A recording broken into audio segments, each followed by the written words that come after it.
Salut, c'est Joanne Chatoun, locticienne depuis 2005 et fondatrice de Lox Lovers. Dans cette vidéo, je vais parler de ce produit-là que beaucoup utilisent, que ce soit loxé, coiffeur. Et quand j'ai vu la composition, en fait, je me suis demandé pourquoi ce produit s'utilise en fait. Donc comme vous savez, moi je suis très science, voilà, je suis diplômée en biochimie, donc dès qu'il faut parler des produits, tout ça, je suis là. Donc je vais vous en parler, vous allez recevoir de la kiffance de produits, mais bien sûr en simplifié. Alors je vais commencer par un produit qui s'appelle CTARET 25. Les CTARET 25 sont fabriqués avec les mêmes ingrédients qui ont été utilisés, je précise tout de suite parce qu'il y en a qui aiment trop s'enflammer sur la toile. Ce que je dis là n'a rien à voir avec l'événement historique auquel il se rapporte. Donc le CTARET 25 a été fabriqué avec quasiment les mêmes produits qui ont été utilisés pour faire des gaz de combat qui ont été utilisés dans les chambres à gaz pour tuer. Donc voilà, pour que vous voyez un peu comment ce produit là il est absolument nécessaire de mettre ça sur le cuir chevelu.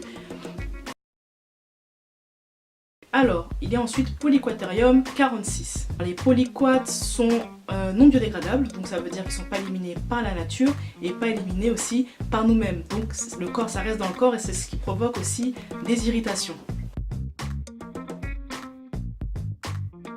Puis diméthicone. Alors diméthicone, c'est un dérivé siliconé. J'ai déjà fait une vidéo sur les dérivés pétrochimiques et siliconés, mais je vais réexpliquer de toute façon parce qu'il faut réexpliquer. Les dérivés siliconés fonctionnent comme ça en fait. Ils s'accrochent sur le cheveu par magnétisme. Ouh là là, magnétisme. Ça a pour fonction en fait comme l'enduit sur un mur. Dès qu'il y a un trou, on prend l'enduit et on met comme ça cache le trou sur le mur. Et donc le diméthicone fonctionne pareil. Dès que le cheveu est abîmé, le diméthicone vient se fixer sur le cheveu pour qu'on ait l'impression que le cheveu est plus doux, réparé, mais en fait non. Il s'accroche sur le cheveu par magnétisme, donc le même principe que cette fourchette là et cet aimant. Voilà. Et donc il est solidement attaché. Je peux mouiller la fourchette. L'élément ne partira pas. Donc c'est pareil pour le diméthicone et le cheveu. Vous allez mouiller, vous allez faire le shampoing, il ne partira pas. Sauf si vous frottez vraiment. Dans ce cas-là, le diméthicone va partir, mais en arrachant des petits bouts de cheveux. Et plus le cheveu est abîmé, plus il y aura du diméthicone, diméthicone et autres dérivés de siliconés qui vont s'accrocher sur le cheveu. Donc ça va abîmer vos cheveux. Polyglycéryl 3, 10 machin truc. Donc celui-ci c'est un émulsifiant, c'est-à-dire que c'est juste pour la texture. Et il est assez bien toléré, donc ça va. Ensuite il y a Melaleuca truc, donc ça comme c'est écrit entre parenthèses, c'est un extrait de tea tree, l'huile de tea tree d'arbre à thé, donc c'est très bon aussi pour le cuir chevelu. Ensuite, polyparabène, méthylparabène. Donc déjà même sans vraiment connaître les parabènes, vous savez qu'il y a beaucoup de produits sans parabènes parce que c'est pas bon. Qu'est-ce que ce sont des parabènes? Ce sont des perturbateurs endocriniens. Endocrine ça veut dire hormones. Donc ça va perturber le fonctionnement des hormones. Alors pour que vous voyez vraiment l'impact des perturbateurs endocriniens sur le corps est quasiment géré par des hormones.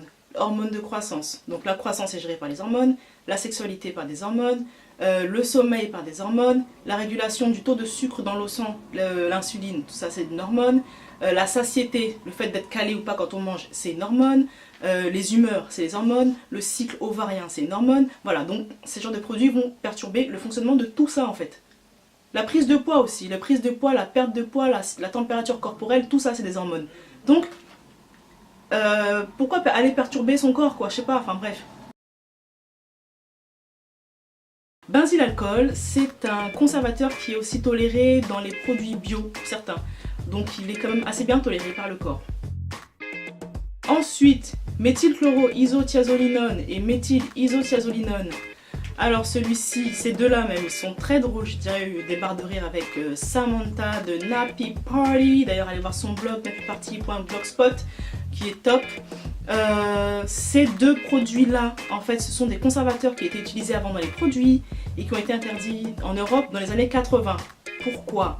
Parce que ça provoquait de très grosses allergies, des têtes à la Elephant Man et tout, vous voyez, des grosses démangeaisons, des grosses plaques, des grosses machins là, voilà. Donc ça provoquait ça. Ça a été interdit dans les années 80 et ça a été remplacé par les parabènes. Et donc quand ils se sont rendus compte que les parabènes sont vraiment dangereux, ils ont retiré le parabène pour remettre, vous savez quoi? Ceux qui font les grosses têtes là, Elephant Man.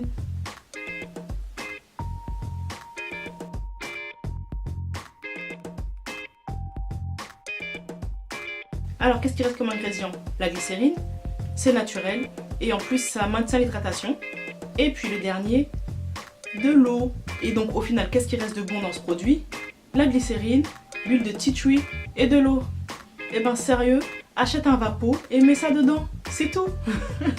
Bye.